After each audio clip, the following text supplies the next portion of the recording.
I never imagined my life would break apart inside a courtroom. But that morning when my daughter walked in holding a phone, I knew something huge was about to happen. I just didn't know it would expose the one truth that everyone, including me, had ignored for years. My name is Sarah. I was in court to finalize my divorce from my husband Ryan. A man I once trusted more than anyone. A man who turned my life into a quiet battlefield. The courtroom felt cold. The air heavy. My palms kept sweating as the judge shuffled through papers. Ryan sat across from me, straight-backed, expressionless. Like the man I married had been replaced by a stranger wearing his face. Our lawyer whispered. "Stay calm. Just answer what is asked." I nodded, but my heart was beating far too loud. To understand what happened that day, you need to know how everything began. For years I believed Ryan was stressed because of work. Late nights. Silent dinners. Eyes glued to his phone. I swallowed every excuse. I begged myself to believe the marriage was fine. But deep down I knew something was wrong. I tried to talk to him. One night I stood in the kitchen while he rinsed a cup.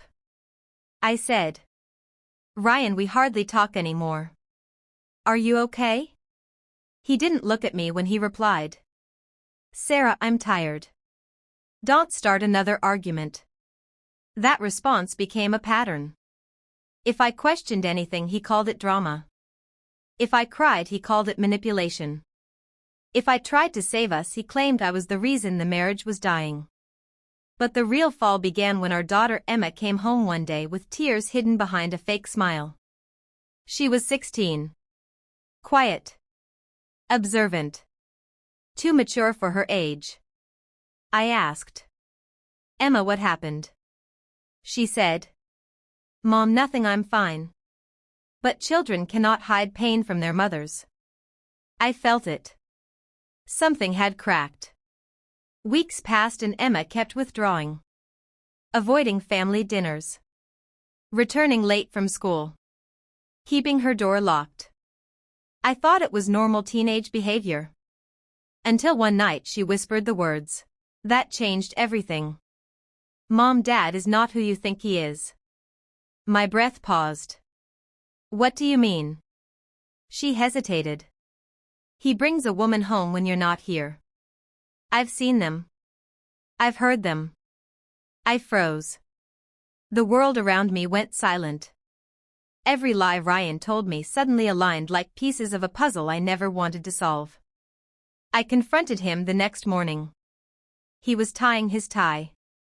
Acting as if nothing was wrong. I said, "Ryan, is there someone else?" He didn't blink. "Yuri, paranoid. Stop imagining nonsense." But his voice was too calm. Too rehearsed. Too confident. He walked toward the door. Paused. And said, "If you can't control your insecurities, that's your problem, not mine." And just like that he left for work. But this time I did not sit quietly. Emma had seen the truth. And I believed her. We started watching patterns. Documenting moments. Taking notes. Ryan would leave home at odd hours.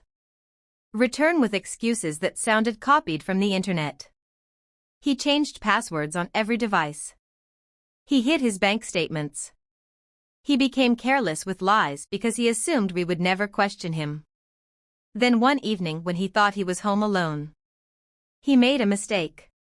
He connected his phone to the living room TV and played a video. Emma was upstairs. She heard voices. She peeked down the staircase. It was him. And the woman. Laughing. Calling each other names that tore my heart apart. Emma recorded it on her own phone. Her eyes shaking. Her hands trembling. She later showed it to me. My world ended in 20 seconds. I filed for divorce the next morning. Ryan denied everything. He said the video was fake. That Emma edited it. That I manipulated her. He even told the court I was an unfit mother who brainwashed her daughter to ruin his reputation. I couldn't believe how easily he destroyed us with words. And that brings us back to the courtroom. The day everything changed. The judge asked us both to present final statements. Ryan stood first. He said, "Your Honor, my wife has misunderstood everything. She is emotionally unstable. My daughter is too young to understand adult problems. This entire situation is a drama created to punish me." His lawyer nodded proudly. Ryan walked back to his seat with confidence. Like he had already won. Then it was my turn. I spoke quietly. "Your Honor, I have no interest in revenge. I only want the truth to be heard." My voice broke. But I stayed standing. Before the judge could respond, Emma stood up from the back row. Her hands shaking. Her eyes filled with something stronger than fear. "Permission to speak, Your Honor." The judge looked surprised. "Go ahead." She walked toward the stand. Her steps small but determined. Mom didn't want to show this. She didn't want to hurt anyone. But I cannot let Dad lie anymore. Ryan suddenly sat forward. "Emma, stop." She ignored him. She placed her phone on the evidence table. A video opened. The courtroom went silent. The screen showed our living room. Our sofa. Our walls. Our family pictures. And Ryan with another woman. Laughing. Kissing. Whispering things I never thought I would hear from his mouth. The sound echoed across the courtroom. Ryan's face changed. All color drained from it. His lawyer froze. The judge leaned forward in disbelief. Emma whispered, "This is who he really is." Ryan jumped up. "Emma, how dare you? You don't understand. This is not what it looks like." She lifted her chin.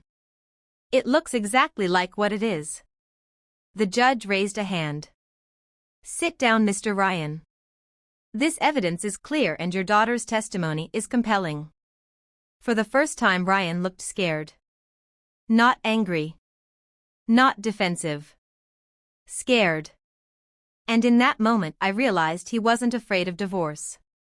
He was afraid of losing the image he spent years building. The perfect husband mask he wore for society. The judge concluded.